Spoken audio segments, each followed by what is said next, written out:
আসসালামু আলাইকুম। আমরা জানবিডি টিম নিয়মিত জাতীয় বিশ্ববিদ্যালয়ের সর্বশেষ গুরুত্বপূর্ণ আপডেট খবরাখবরগুলো শিক্ষার্থীদের জানিয়ে দিয়ে থাকি। তার ধারাবাহিকতায় আজ ৩ আগস্ট বিশ্ববিদ্যালয়ের অফিসিয়াল ওয়েবসাইটে প্রকাশিত গুরুত্বপূর্ণ নোটিশগুলো সংক্ষেপে তোমাদের জানিয়ে দেওয়ার চেষ্টা করব।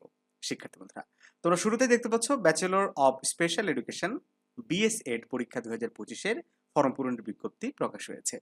আরেকটা বিষয় নিশ্চয়ই খেয়াল করেছো, জাতীয় বিশ্ববিদ্যালয়ের যে এই যে নোটিশ প্রকাশের যে ইন্টারফেস, এটা কিন্তু বিশ্ববিদ্যালয় কর্তৃপক্ষ পরিবর্তন করেছে।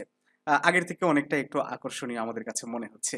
তো যাই হোক, দ্বিতীয় যে নোটিশটি প্রকাশিত হয়েছে 2024 সালের অনার্স চতুর্থ বর্ষ দর্শন ব্যবহারিক ও মৌখিক পরীক্ষার সংশোধিত কেন্দ্র তালিকা। একই সাথে ইংরেজি বিভাগেরও ব্যবহারিক পরীক্ষার ও মৌখিক পরীক্ষার সংশোধিত কেন্দ্র তালিকা বিশ্ববিদ্যালয় কর্তৃপক্ষ প্রকাশ করেছে। এছাড়া প্রকাশ হয়েছে গবেষণা প্রস্তাবনা আহ্বান সংক্রান্ত সংশোধিত বিজ্ঞপ্তি। এটা একটু তোমাদেরকে দেখাতে চাই। তো যাই হোক, এটা একটা খারাপ দিক যে মানে সরাসরি নোটিশগুলো ডাউনলোড হয়ে যাচ্ছে এবং তাও আবার জিপ ফাইল আকারে। তো যাই হোক, আমরা এটা তোমাদের না দেখাই, আমরা পরের নোটিশে চলে যাই। সংবাদ বিজ্ঞপ্তি একটা প্রকাশ হয়েছে। প্রেসিডেন্টস চ্যালেঞ্জ কাপ বিজয়ীদের হাতে পুরস্কার তুলে দিলেন জাতীয় বিশ্ববিদ্যালয়ের ভিসি।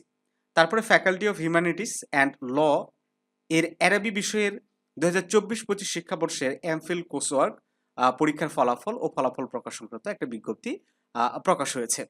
আচ্ছা, এছাড়া প্রকাশ হয়েছে 2024 সালের tourism and hospitality management THM দ্বিতীয় বর্ষ চতুর্থ সেমিস্টার ব্যবহারিক ও মৌখিক পরীক্ষার সংশোধিত বিজ্ঞপ্তি। 2025 সালের BEড ও BMEড দ্বিতীয় সেমিস্টার পরীক্ষার ফর্ম পূরণের সংশোধিত বিজ্ঞপ্তিও প্রকাশ হয়েছে। তো শিক্ষার্থী বন্ধুরা, এই ছিল 3 আগস্ট প্রকাশিত সবগুলো নোটিশগুলো সংক্ষেপে তোমাদেরকে জানিয়ে দিলাম। আশা করছি উপকৃত হয়েছে। তো আমন্ত্রণ রইল পরবর্তী ভিডিও দেখার জন্য। ভালো থেকো সবাই। দেখা হচ্ছে জানবিডির নতুন কোনো ক্লাসে।